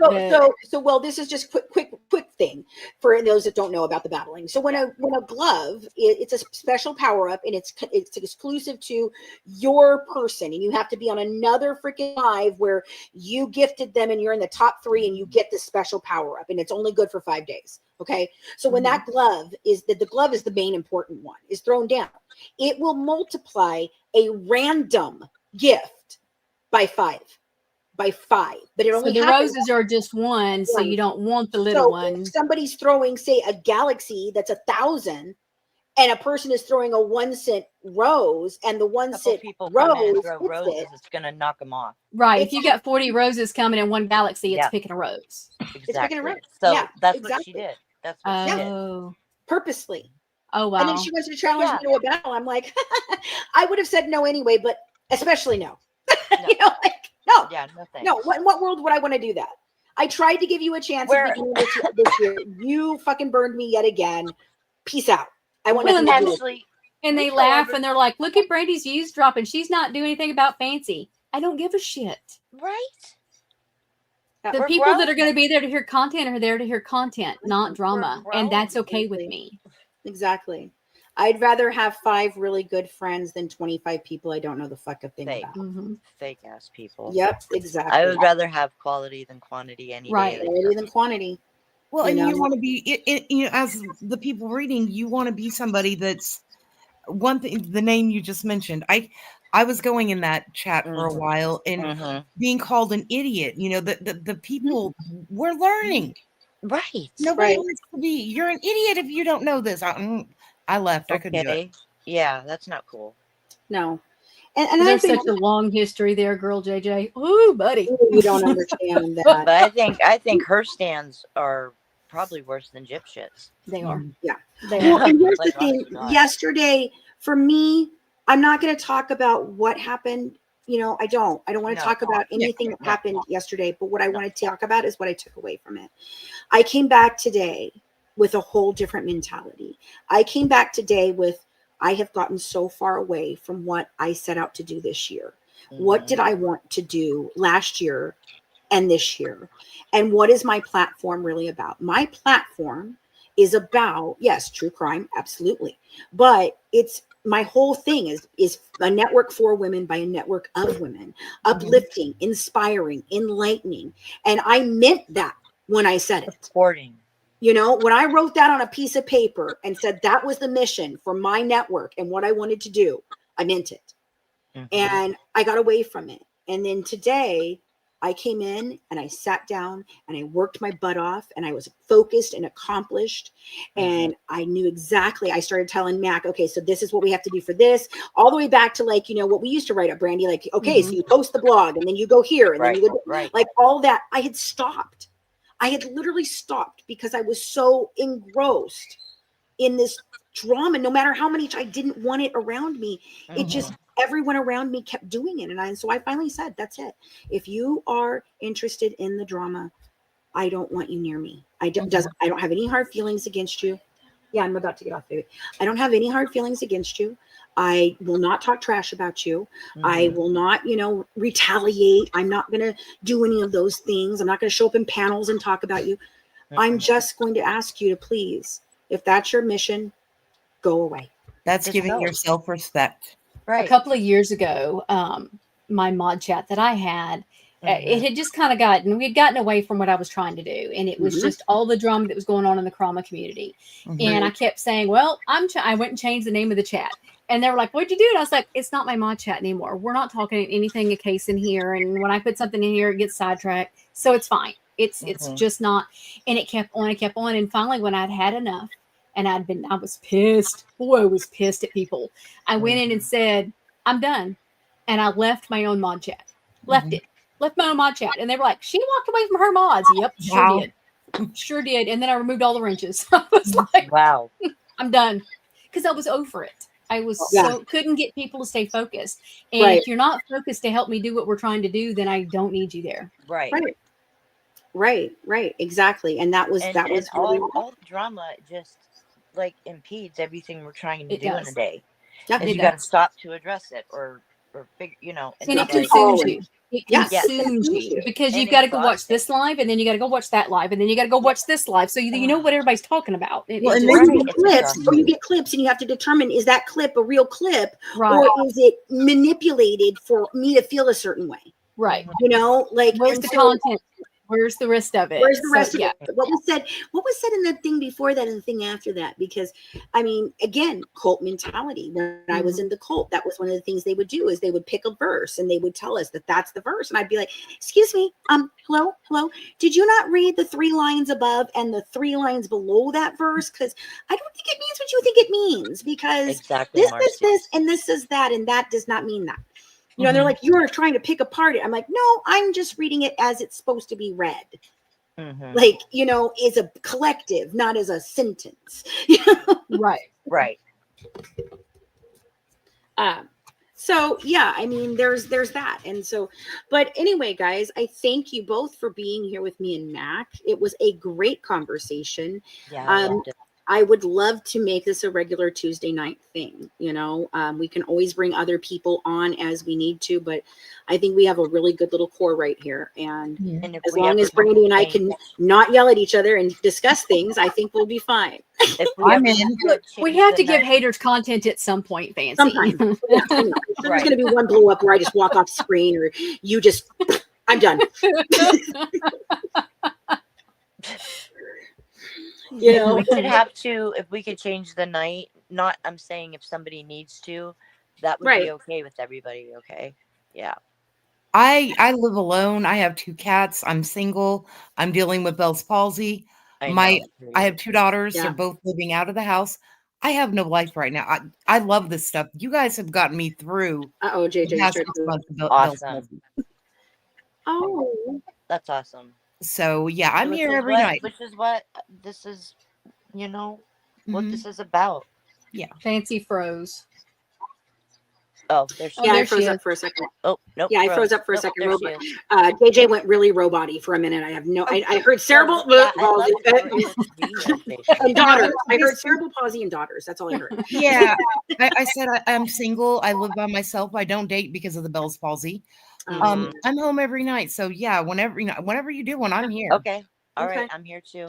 And I said, you guys have gotten me through the past 6 months because I don't do anything. It's gotten me interested in this stuff. Exactly. Yeah. Sometimes it's very therapeutic. Very well, and I've made friends, and I'm like, wow. Yeah. So yeah, it's pretty cool. It's been nice. Yeah. Just protect yourself. Just protect yourself. I've learned I'm some very I hard made lessons. friends in the oddest of places. Yeah. Very. Yes.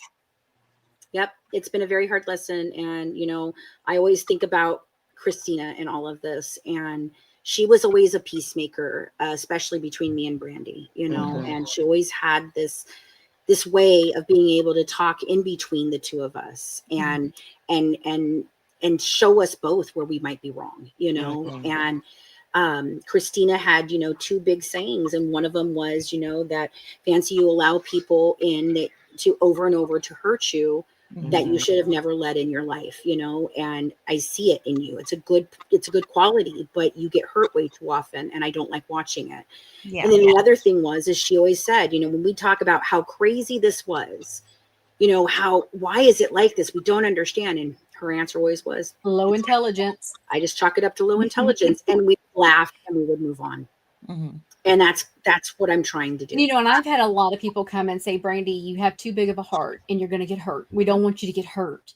Yep. And this was a conversation even you and I had about things. I'm like, I'm a big girl. I am a totally different person. I've said it to you myself.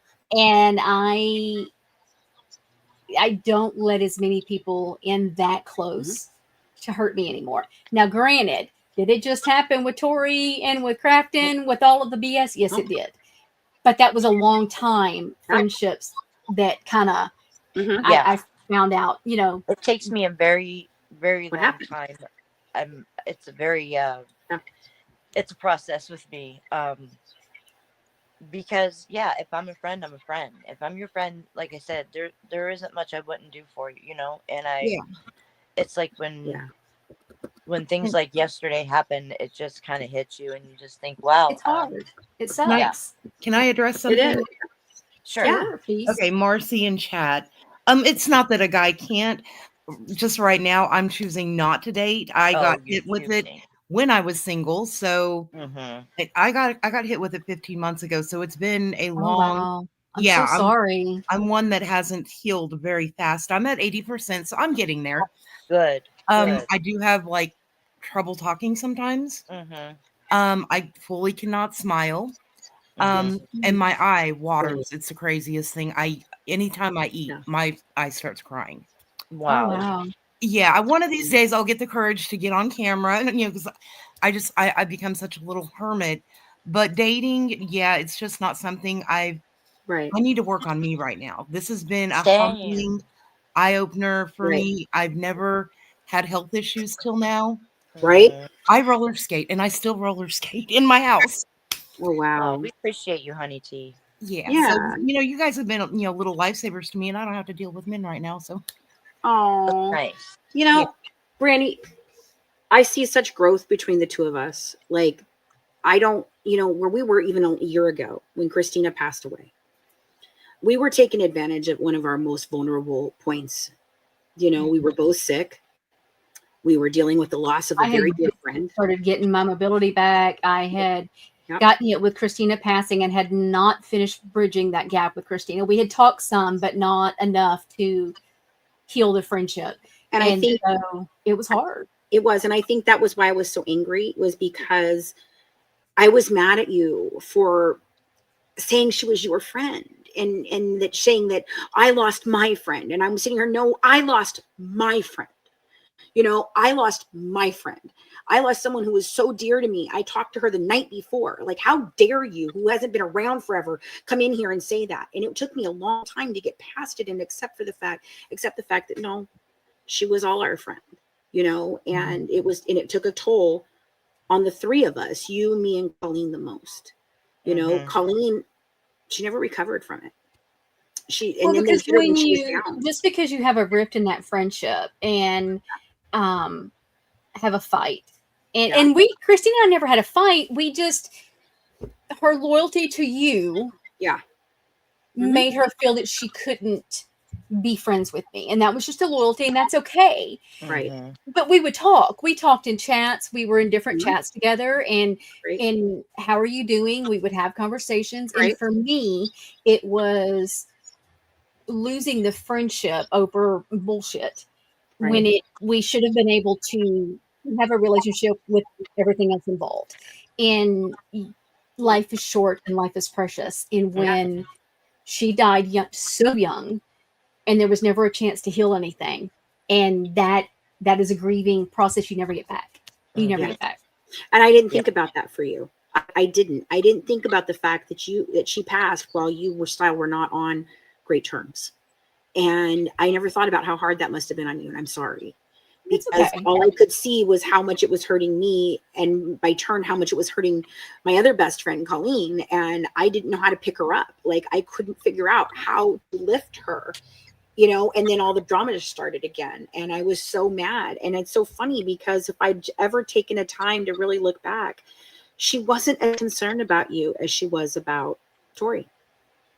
And now that we know that every time we look at it, we're like, fuck, if we had just picked up a phone and talked to each other, if we had just picked up a phone and said, hey, I'm really pissed about what you said today, and this is what I'm hearing from so-and-so, then I don't think it would have been like it was. But we had a learning process. Well, but you have to stop and think too, Fancy. We weren't ready then. We had people do not understand what we had actually gone through. No. From Natasha's people. Yeah. And in turn caused us to do things we weren't proud of either towards Natasha and her people. So none of us were our best selves. We just weren't. And there were so many other life things going on. That was the very beginning of some of my health struggles. And so I did not know what I was facing at that time. Right. And it wasn't till 2022 that for me it was like, or 2023. It was like, oh shit, here you go. This is what happened. And get my health back. And then I've taken the whole different journey with it. So I mean, we weren't ready, and I'm glad that we were able to come back together. I'm glad that in some way I have to thank the drama for that, because without the drama and seeing it full force yet again, and everybody's always like, I don't understand, how do you keep going when this is all happening? I'm like, oh, because I've seen it before. We've dealt with this before. It's nothing. Nothing. It doesn't matter. It just doesn't matter. I'm like, if you went through what we went through in 2019, you'd understand why we're still standing. Like, why it's the two of us still standing. It is what it is. Oh, that shit's happening today. Oh, okay. So we're on that day. Fabulous. Okay. Tomorrow will be this one. I know what's going to happen tomorrow. That's why I would have been one to tell the other one that y'all just had all of this go with. Don't go in there. Don't go in those chats. Nope. And JJ, you were saying you go in sometimes and it's just horrible. Don't go in them. Yeah, no. Just don't. I was one of the only people that could handle myself, and it was still hard. Yeah. Oh, girl. Still hard. Yeah. And I know mentally I'm not fancy. I'm not a strong person mentally. I have depression, I have anxiety, I have past cutting tendencies, PTSD, OCD, you name it, I've got it. So I know I'm not a good person to go in there when the creator, you're an idiot to the people in the chat room. And I'm like, yeah, no, this isn't good. I have to be in the right mindset. If I'm not in the right mindset, I exit quick. Me too. Because I know I won't handle it well. Nope. And I know I'll run my mouth quick and I'll lose the argument. I'm one that when when somebody says something to you, it'll take me like 10 minutes to really kind of let it sink in. And then I want to say something.